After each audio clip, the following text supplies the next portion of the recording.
A rich farmer had two wives. The first wife, Nkechi, had stayed for 7 years without giving birth. So because of pressure from Emeka's family, he had to marry second wife. Even though he loved Nkechi so much and wouldn't want to hurt her in any way, he didn't have much options. So he took second wife, Oge. It didn't take Oge much time to get pregnant, and she gave birth. Before you know it, she has given birth to 3 children, 2 boys and a girl. But Emeka didn't really care about her, which made her hate her co-wife so much. Oge uses every slightest opportunity to remind Nkechi of her predicament in the family. As fate would have it, this time, Oge took him for her 4th child, and Nkechi also took him for the first time in her life. This new favor brought great joy to Emeka. The love of his life is going to be a mother. Emeka couldn't hide his joy over it.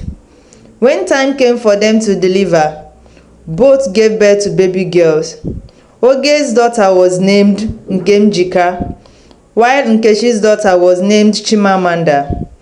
Nkem's child was too beautiful, and it was obvious to everyone. People started coming for the child to be betrothed to their sons, but Emeka refused, saying that when the daughter grows up, she would make her own choice. Nkechi bought necklace for the 2 children as a welcome gift, and they wore it always into adulthood. The necklace didn't have hook, just wear it through their head. But Oge was too angry and jealous of Nkechi that she didn't get them any gift, because it was as if Oge didn't give birth as well. This made her vow to terminate the life of the innocent child. She started hatching ways to carry out her plans. Oge's first attempt was putting harmful substances in the water Nkechi was meant to use and bath her child. But her first son mistakenly poured the water on the floor while playing there. She kept trying different wicked means, which never succeeded. She continued till the girls were 15 years old. Suitors started coming to ask for Chimamanda's hand in marriage, but Oge's daughters, no one has ever come for them. This became another serious problem for Oge. In their community of Umike, you don't go to fetch water from the stream on a Eke market day. It is a day for the goddess of the water. Nobody has ever gone to fetch water on Eke day and returned. So one fateful Eke day, Nkechi went to market early in the morning. Chimamanda's stepmother, Oge, secretly went and poured away all the water in Nkechi's water storage and left the house as well.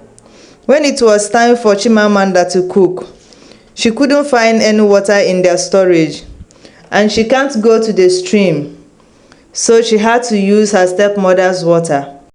When Oge came back and noticed that Chimamanda had used her water, she asked and she admitted that she used it. Oge asked Chimamanda to go to the river and replace her water, that she doesn't want to know if it's a K day.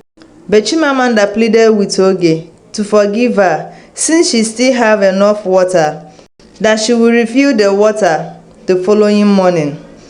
But Oge refused. Villagers begged and offered to refill the drum of water, but Oge said no, that Chimamanda must go and fetch the water for her. Chimamanda was left with no other option but to go. So she left with her pot to the river. On her way, she met a lot of terrible things and spirits.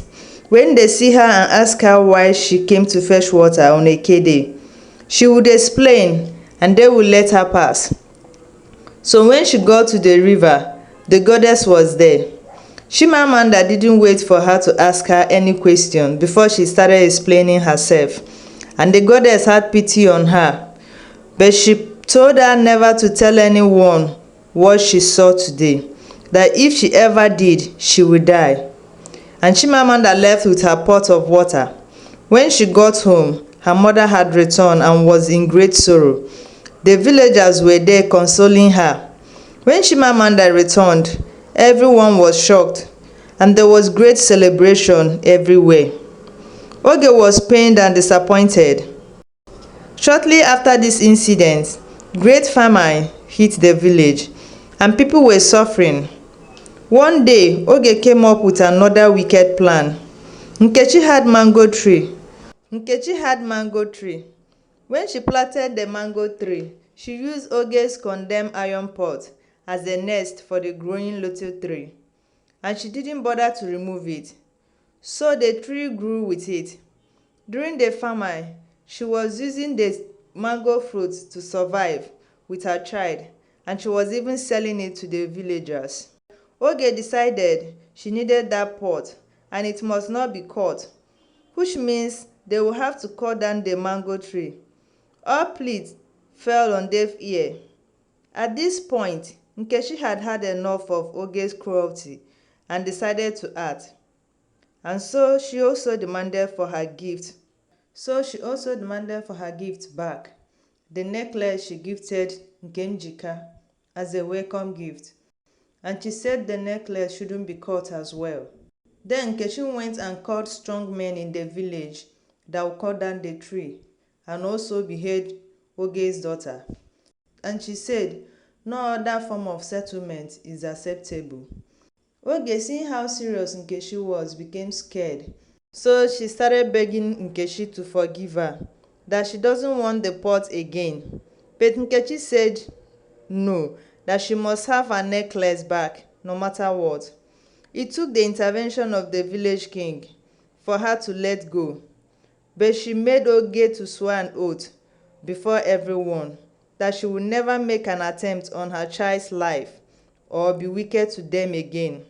If she ever tries it, her daughter Nkemjika would be killed instead.